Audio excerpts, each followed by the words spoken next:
Hello students, today we will discuss about class 7th science chapter 5 acid base and salts।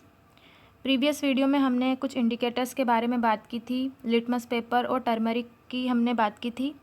आज हम China rose S indicator के बारे में चर्चा करेंगे। Activity 5.3 collect some China rose गुड़हल petals and place them in a beaker. हमें क्या करना है, गुड़हल की कुछ पत्तियाँ या चाइना रोज़ जो गुड़हल होता है उसकी पत्तियाँ हमें लेना है और बीकर में उसे रख देना है। Add some warm water, keep the mixture for some time still water become coloured. हमें बीकर में पत्तियाँ लेनी है और उसमें गर्म पानी डालना है, वार्म वाटर डालना है और उस मिक्सचर को कुछ समय के लिए रख देना है। जब तक रखना है तब तक उसका कलर चेंज ना हो जाए। Use the coloured water as an indicator. जो कलर्ड वाटर हमें मिलता है उसका यूज़ हम इंडिकेटर या सूचक के रूप में यूज़ करेंगे। Add 5 drops of the indicator to each of the solution given in table 5.4। 5.4 जो टेबल दे रखा है उसमें हमें इंडिकेटर्स का यूज़ करना है। What is the effect of the indicator on acidic, basic and neutral solution.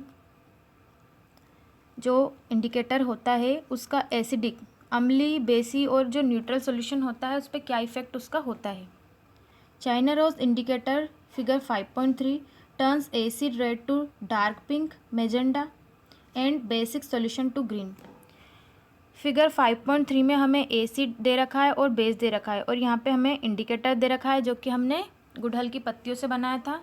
हमें गुड़हल की जो पत्तियों से इंडिकेटर हमने बनाया था उसकी 2-3 ड्रॉप्स हमें एसिड में डालना है और 2 से 3 ड्रॉप्स हमें बेस में डालना है और ऑब्जर्व करना है कि उसका कलर क्या होता है। तो एसिड सॉल्यूशन जो होता है वो डार्क पिंक कलर का हो जाता है और बेसिक सॉल्यूशन जो होता है वो ग्रीन कलर में चेंज हो जाता है। इसी इंडिकेटर को अब हमें shampoo, lemon juice, soda water, sodium hydrogen carbonate solution, vinegar sugar solution और कॉमन साल्ट सॉल्यूशन में डालना है और देखना है, पहले उसका इनिशियल कलर बताना है कि इनका कलर क्या था। उसके बाद इंडिकेटर डालने के बाद जो कलर आता है, फाइनल कलर जो आता है वो हमें यहाँ पे लिखना है। Activity 5.4 the teacher is requested to get the dilute solution of the following chemicals from his and her school laboratory और from a nearby school. Hydrochloric acid, sulphuric acid, nitric acid, acetic acid, sodium hydroxide, ammonium hydroxide, calcium hydroxide या lime water. हमें क्या करना है, teacher is requested to get the dilute solution. Teacher जो है उन्होंने बोला है कि आपको डाइल्यूट सॉल्यूशन किसका, कुछ केमिकल्स का डाइल्यूट सॉल्यूशन आपको कलेक्ट करना है। या तो आप कहीं पास के स्कूल से या लैब से आप इकट्ठा कर सकते हैं। जैसे आपको HCl, सल्फ्यूरिक एसिड, ये सब आपको इकट्ठा करना है और उसे डिफरेंट इंडिकेटर से आपको चेक करना है। हमारे पास यहाँ पे डाइल्यूट हाइड्रोक्लोरिक एसिड है। पहले हम उसे लिटमस पेपर से चेक करेंगे और देखेंगे कि उसमें क्या चेंज आता है। इफ़ेक्ट ऑन टर्मरिक पेपर, जैसा कि हमने हल्दी को पेपर में डालकर एक पेपर बनाया था, टर्मरिक पेपर, उससे हमें चेक करना है। Effect on China rose solution, जो अभी हमने किया गुड़हल का, उससे हमें इसे चेक करना है। उसी तरह से हमें नाइट्रिक एसिड, सल्फ्यूरिक एसिड सभी का करना है, कैल्शियम हाइड्रोक्साइड या अमोनियम हाइड्रोक्साइड सभी का हमें यहाँ पे चेक करना है। लिटमस पेपर, टर्मरिक पेपर और चाइना रोज से चेक करना है। Caution, great care should be taken while handling laboratory acids and bases because these are corrosive in nature, irritating and harmful to skin। जब भी आप कोई एसिड, लैब में जो एसिड और बेसेस होते हैं उनका आपको बहुत ही केयरफुल यूज़ करना है क्योंकि वो कोरोसिव नेचर के होते हैं, बहुत जल्दी रिएक्ट करते हैं। Irritating and harmful to skin, ये हमारी त्वचा को इरिटेट कर सकते हैं, जला सकते हैं, हमारी त्वचा के लिए हार्मफुल हो सकते हैं। Demonstrated the effect of the 3 indicators on each of this solution. Record your observation in table 5.5। जैसा कि हमने 5.5 में कुछ सॉल्यूशन लिए थे और उन्हें 3 इंडिकेटर से हमने चेक किए थे, तो उसकी ऑब्जर्वेशन आपको 5.5 में लिखना है। न्यूट्रलाइजेशन, एक्टिविटी 5.5 न्यूट्रलाइजेशन देखेंगे। We have learn that acid turns blue, litmus red, bases turn red, litmus blue. हमने देखा कि जो एसिड्स होते हैं वो ब्लू लिटमस पेपर को रेड में बदल देते हैं, और जो बेसेस होते हैं वो रेड लिटमस को ब्लू में बदल देते हैं। Let us see what happens when an acid is mixed with a base. अब हम देखेंगे कि जब हम एसिड को, अम्ल को क्षार के साथ मिलाते हैं तो उसमें फिर क्या होता है। We are going to use an indicator you have not use so far, it is called phenolphthalein. हम एक इंडिकेटर का यूज़ करेंगे जिसका यूज़ अभी तक आपने नहीं किया है, जिसका नाम है phenolphthalein. Activity 5.5 to be demonstrated by the teacher in the class. ये जो एक्टिविटी करेंगे आप टीचर की प्रेजेंस में करेंगे, टीचर द्वारा इसे प्रदर्शित किया जाएगा।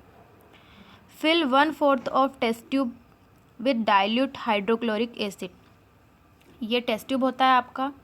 इस टेस्ट ट्यूब को आपको 1/4 फिल करना है, किससे? HCl, जो डाइल्यूट हाइड्रोक्लोरिक एसिड होता है, उससे आपको क्या करना है, इसको फिल करना है। Note down its colour. पहले हमें इसका कलर देखना है कि इसका कलर क्या होता है। HCl का पहला जो इनिशियल कलर होता है वो हमें नोट डाउन करना है। 8 to 3 drops of the indicator to the acid. Now shake the test tube gently. Do you observe any change in color of the acid? अब हमें क्या करना है, जो इंडिकेटर हमने लिया था फिनोप्थेलिन, उसकी 2-3 ड्रॉप्स हमें इसमें डालना है और उसे शेक करना है, हिलाना है, और उसके बाद हमें उसका कलर देखना है, एसिड का कलर क्या हो जाता है।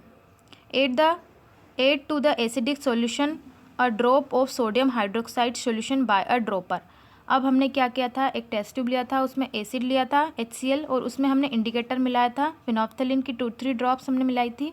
उसके बाद हमें उसमें सोडियम हाइड्रोक्साइड NaOH हमें इसमें मिलाना है बाय ड्रॉपर की हेल्प से हमें इसमें मिलाना है। Stir the test tube gently. अब हमें इसे तुरंत हिलाना है। Is there any change in the colour of the solution. क्या इसके सॉल्यूशन का कलर चेंज हो जाता है। Continue adding the sodium hydroxide solution drop by drop while stirring till the pink colour just appear. हमें क्या करना है, एसिड सॉल्यूशन जो लिया था उसमें इंडिकेटर मिलाया था, अब हम उसमें सोडियम हाइड्रोक्साइड मिलाना है। सोडियम हाइड्रोक्साइड की सॉल्यूशन हमें ड्रॉप बाय ड्रॉप मिलाते जाना है, तब तक मिलाना है जब तक कि उसका कलर पिंक हमें दिखाई दे, तब तक हमें उसे मिलाना है। Now add 1 more drops of dilute hydrochloric acid. अब हमें क्या करना है, फिर से उसमें डाइल्यूट HCl डालना है। What do you observe. आप क्या ऑब्जर्व करते हैं। The solution again become colourless. हमने क्या किया था, एक टेस्ट ट्यूब लिया था, उसमें एसिड और इंडिकेटर मिलाया था। जब हमने उसमें NaOH मिलाया था तो उसका कलर पिंक हो गया था। फिर हमने उसमें HCl डाला, तो HCl डालने के बाद वो वापस से क्या हो गया, कलरलेस हो गया। Again add 1 drops of sodium hydroxide solution. Is there any change in the colour. The solution again become pink in colour.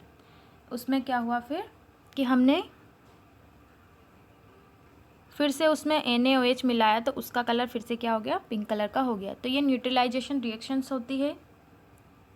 The reaction between an acid and a base is known as neutralisations. Salt and water are produce in this process with the evolution of heat. क्या होता है कि जब acid और base को मिलाया जाता है, या एसिड और बेस अम्ल व क्षार की रिएक्शन होती है, तो वो क्या हो जाती है, फिर न्यूट्रलाइजेशन उसमें हो जाता है, उसमें कोई चेंज नहीं आता है। साल्ट एंड वाटर, जो पानी और नमक होता है, उसमें से क्या होता है, प्रोड्यूस होता है। एसिड प्लस बेस रिएक्ट करते हैं तो साल्ट और वाटर बनता है, और हीट क्या होती है, इवॉल्व होती है। The following reaction is an example of hydrochloric acid plus sodium hydroxide. ये HCl और NaOH जो रहते हैं वो क्या बनाते हैं, NaCl plus water, sodium chloride और वाटर वो बनाते हैं। नेक्स्ट वीडियो में हम पढ़ेंगे neutralisation in everyday life. Thank you.